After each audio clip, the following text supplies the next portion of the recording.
설교 제목은 명절과 휴식입니다. 짧죠? 우리 한번 이 제목을 한번 크게 한번 읽어보겠습니다. 시작. 명절과 휴식.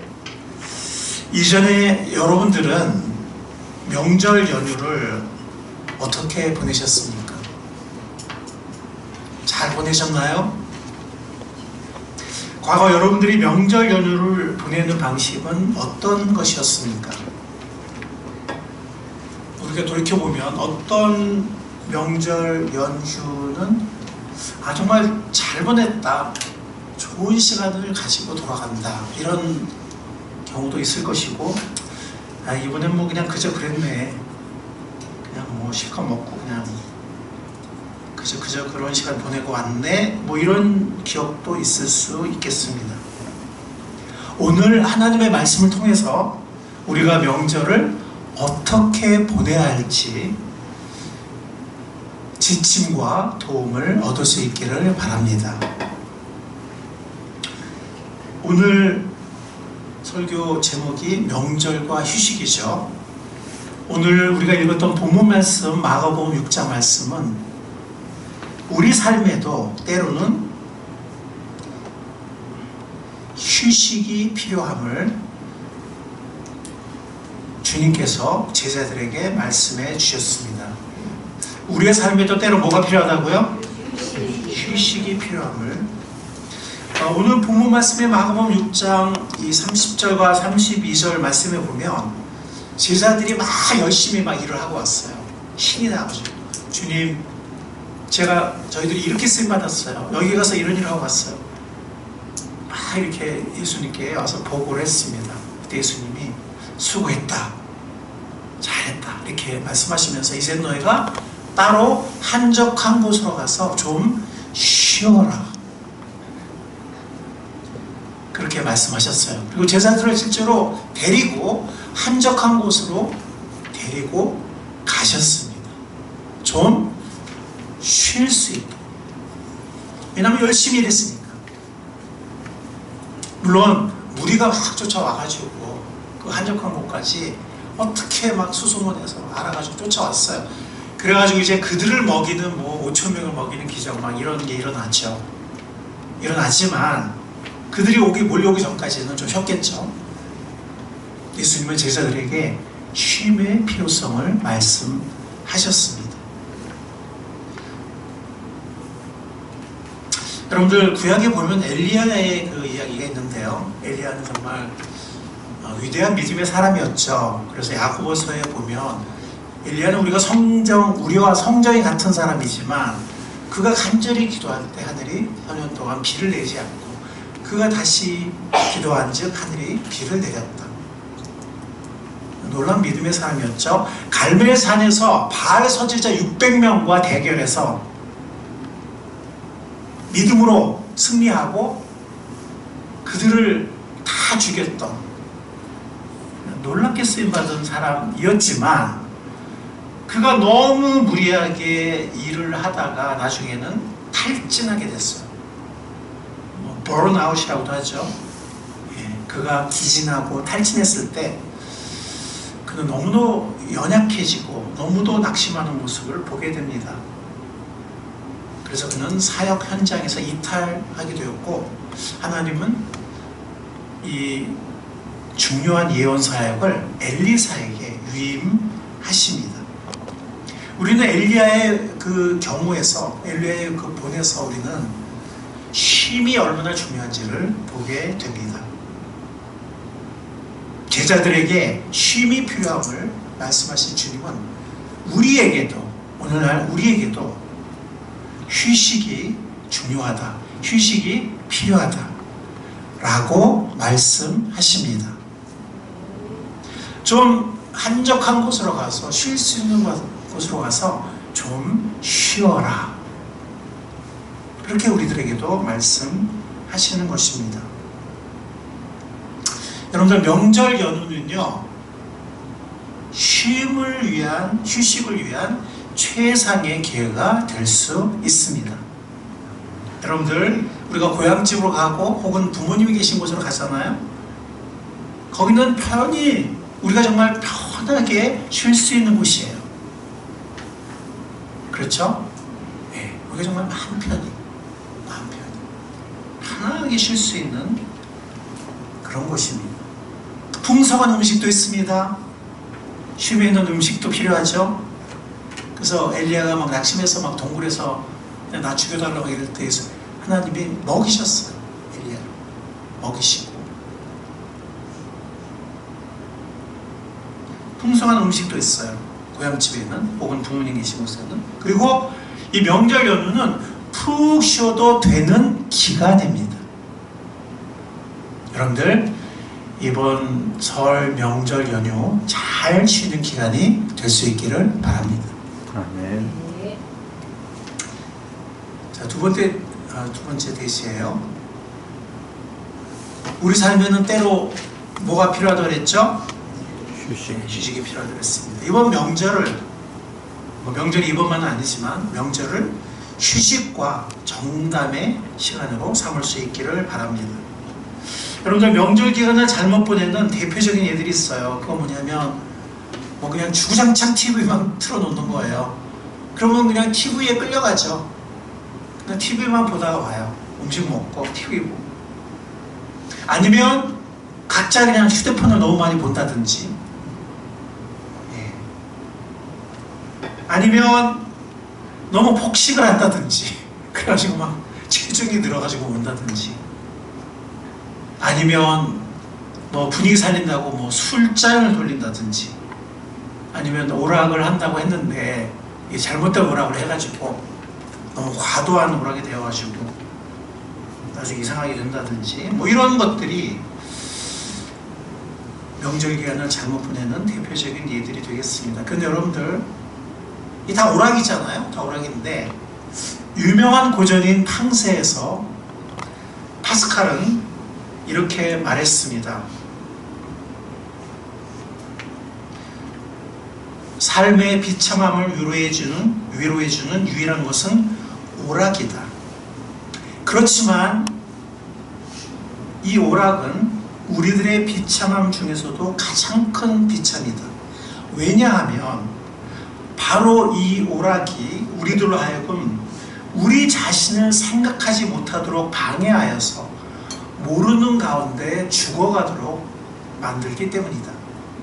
만약에 오락이 없다면 우리들은 권태를 느끼게 될 것이고, 이 권태는 우리들로 하여금 거기로부터 빠져나올 수 있는 보다 확고한 방법을 찾도록 부추기게 될 것이다. 그러나 오락은 우리들을 즐겁게 해주면서 우리들로 하여금 무의식 중에 죽음에 이르도록 만든다. 파스칼이 팡세에서 한 말입니다. 약간 좀 굉장히 좀 무거운, 좀 이렇게 깊이 생각하게 만드는 도전적인 그런 말인데요.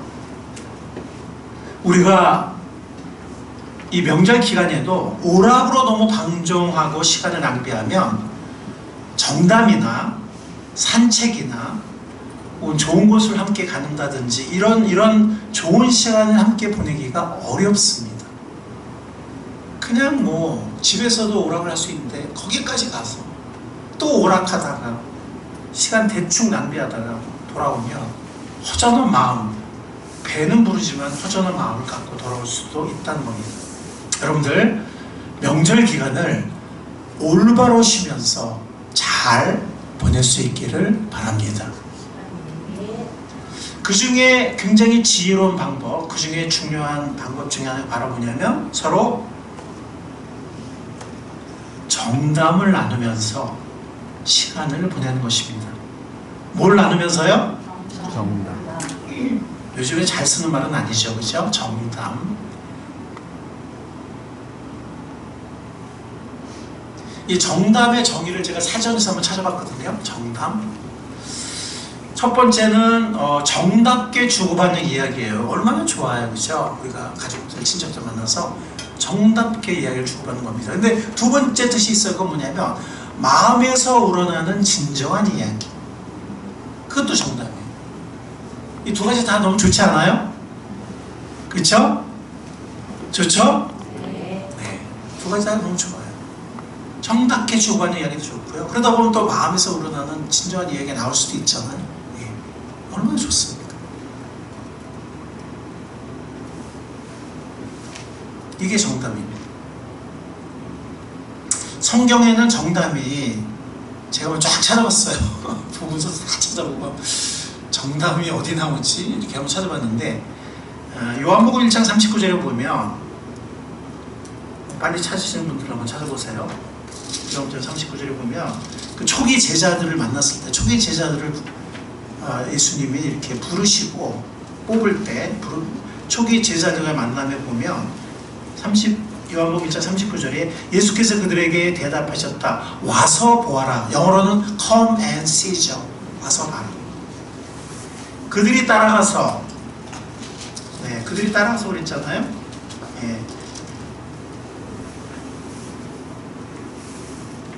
안드레하고 요한이었어요. 안드레하고 요한. 그들이 따라가서 예수께서 묵고 계시는 곳을 보고 그날을 그와 함께 지냈다. 그리고 안드레가 돌아와서 이제 베드로를 예수님께 데려오는 거예요. 우리가 메시아를 만난 것 같아 하고 베드로를 데려가요. 안드레가. 처음에는 안드레가 예수님과 시간을 보냈고 안드레하고 요한이.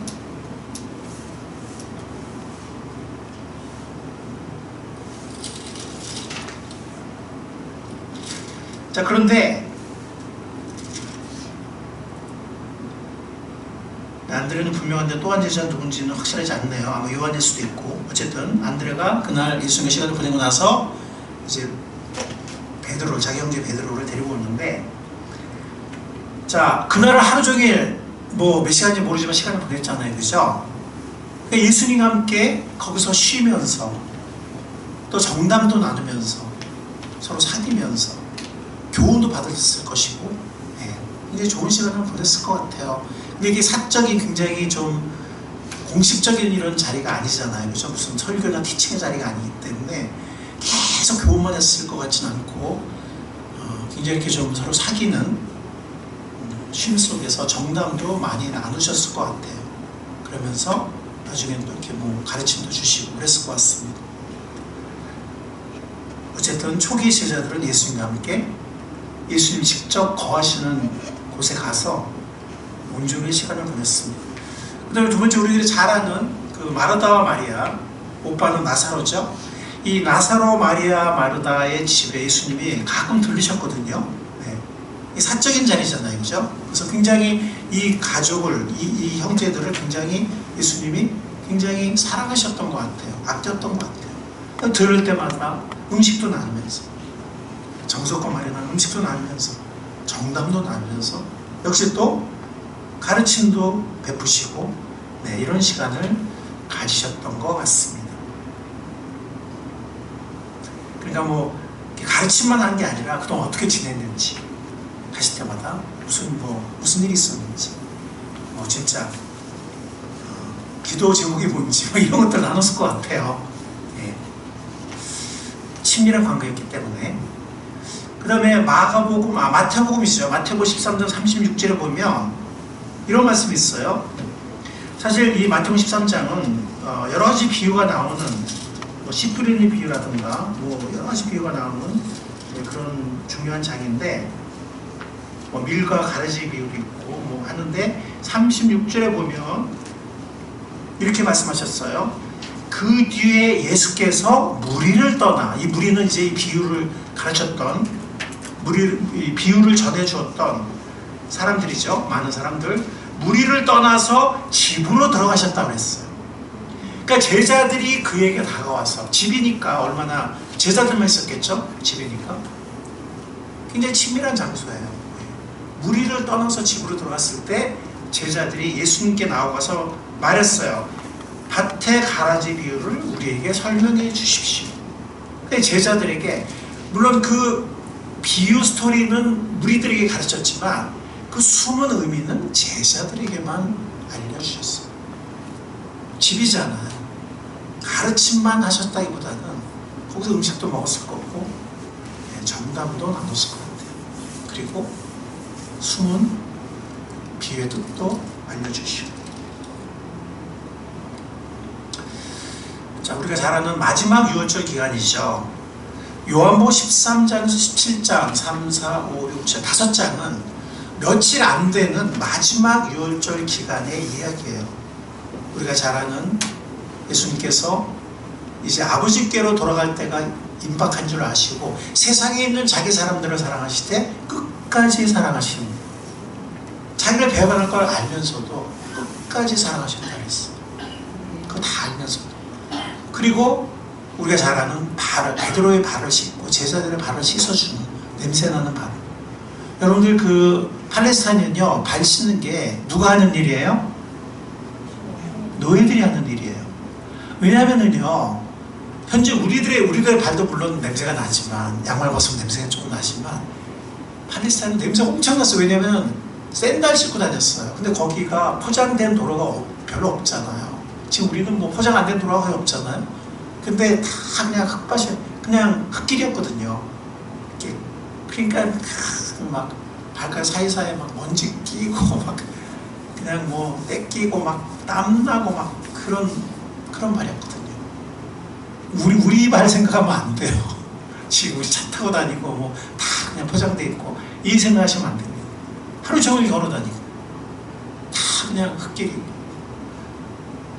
땀도 나, 샌달에 그런 발을 이제 씻어주시는, 냄새나는 발을 씻어주시는. 그러니까 베드로가 막 안 된다고 창피해가지고 못 씻는다고 막 이러잖아요. 그렇게 시작하는 이 마지막 유월절 기간, 예수님은 정말 마지막 하고 싶은 말씀을 그들에게 다 하셨어요.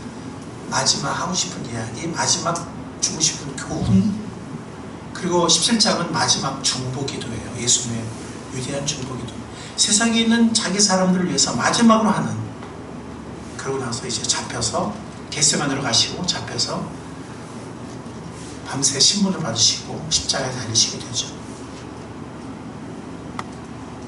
이 마지막 며칠 안 되는 유월절 기간, 특별히 마지막 금요일, 예수님은 사실 이 유월절은요, 유대인들에게는 큰 축제거든요.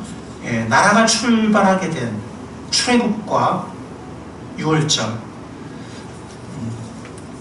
종의 신분에서 이제 한 민족이 되는, 특히 하나님의 선민이 되는, 언약의 백성이 되는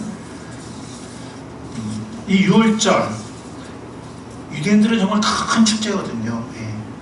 그래서 세상은 유월절 준비하느라고, 또 유월절을 축제를 하느라고, 유월절 의식을 행하느라고 세상은 바쁘고 즐거워하는 축제의 기간이었습니다. 그러나 예수님은 조용히 다락방에 제자들을 불러 모아서 오붓하게 음식을 차려서 오붓하게 음식을 나누고 정담을 나누면서 교훈과 축복 기도로 마지막 시간을 보내셨습니다. 저는 이 마지막 며칠, 특별히 마지막 금요일, 예수님과 보냈던 이 마지막 시간들,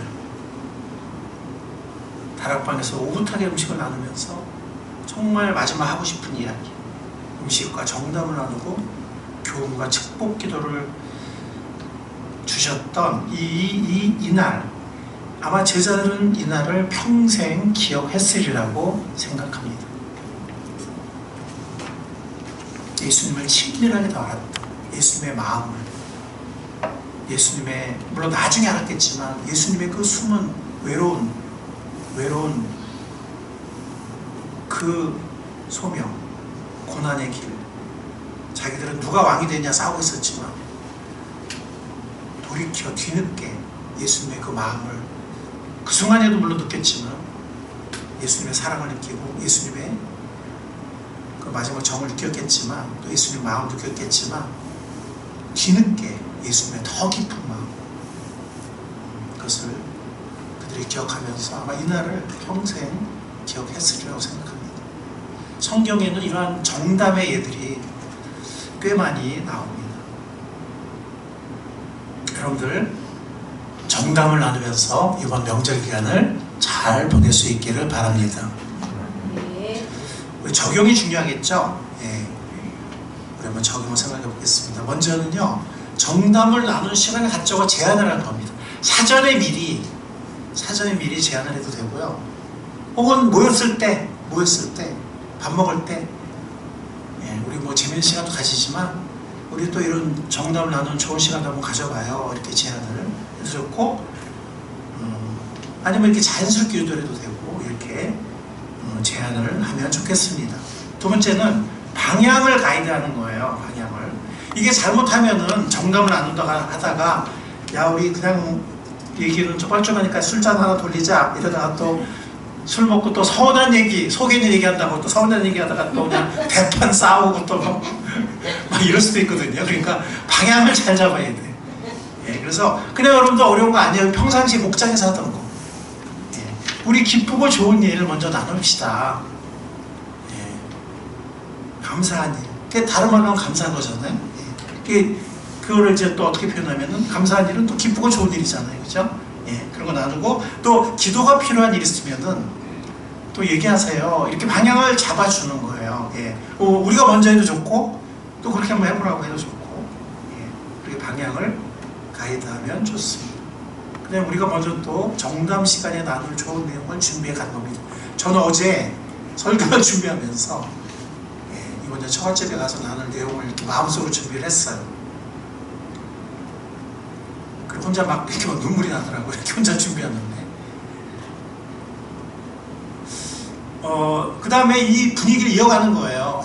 정담은 보통 이제 실내에서 나누게 됐는데, 시간이 많잖아요. 그러니까 시간이 만약 남으면, 뭐 안 뜸할 수 없고 남으면 같이 외출하는 거예요. 그래서 좋은 카페로 간다든지, 지난번에 우리가 호숫가에 야외 좋은 카페 가서 굉장히 좋은 시간을 가졌거든요. 그 다음에 뭐 아니면 경치 좋은 곳에, 전망 좋은 곳, 뭐 그런 곳으로 가서 거기서도 또 즐거운 대화를 계속 하는 거죠. 그 분위기를 이어갈 수 있는 겁니다. 그리고 이제 저희들 이번에도 또 예배를 드리려고 하는데요. 찬송을 부르고, 그래서 안 믿는 사람들도 이 찬송 좋아하는 사람들 많아요. 찬송을 부르고 또 말씀을 나누고 또 서로를 축복하는 축복 기도를 나누는 이게 예배 시간이죠. 그죠? 예배 시간을 가지면 정말 그건 뭐 더 말할 나위 없이 너무 감사한 거죠. 너무 좋은 거죠. 여러분들 이런 시간을 가지면서 또 이렇게 우리가 기쁜 일, 감사한 일, 기도 제목을 나누다 보면은 우리의 믿음을 자연스럽게 간증할 수도 있겠죠. 그죠? 이렇게 막 설교하는 식으로 이렇게 하지 않더라도 그러면 사람들이 약간 거부감을 가지니까 그냥 우리 감사한 기쁜 거, 감사 제목 이런 나누다 보면은 우리의 믿음을 자연스럽게 간증할 수도 있습니다. 또 예배를 갖다 보면 또 귀한 말씀, 은혜의 말씀, 축복의 말씀을 나눌 수도 있고 또 찬송 함께 부르면서 찬송같이 부르면 참 분위기 좋아요. 진짜로 같이 이렇게 서로의 음성을 들으면서 또 좋은 찬송을 부르면서 굉장히 분위기 좋아지더라고요. 또 축복 기도로 마치면 다 좋아하더라고요. 이렇게 믿음이 없는 사람도 좋아하고 그래서 이렇게 우리의 간증도 자연스럽게 나누고 또 이런 복된 예배 시간도 함께 가지면 더없이 감사하고 좋을 것 같습니다. 여러분들 이렇게 이게 정담을 나누는 예배도 하면 좋지만 뭐 아직 못 드리는 가정도 있겠지만 빨리 예배 드릴 수 있는 가정들이 다 됐으면 좋겠고 정담은 뭐 우리가 뭐 이번 명절에 당장 우리가 이렇게 실천할 수 있는 그런 좋은 시간인 것 같습니다. 그래서 이렇게 우리가 정담을 나누고 같이 예배를 드리는 것이 우리가 명절 때마다 우리가 모일 때마다 좋은 전통으로 자리 잡으면 좋겠습니다. 우리가 왕 같은 제사장으로 우리가 리드를 합시다. 미리 기도하고 미리 준비하고 어떻게 말할 것인지 어떻게 이걸 미리 준비하고 미리 리드를 하면 성령께서 우리들에게 지혜를 주시고 성령께서 우리에게 담대함을 주실 줄 믿습니다. 복된 명절 기간이 될 수 있기를 우리 주님의 이름으로 여러분들을 축복하며 축원합니다. 하나님 감사합니다. 우리들에게 영원한 구원의 은총을 주셨지만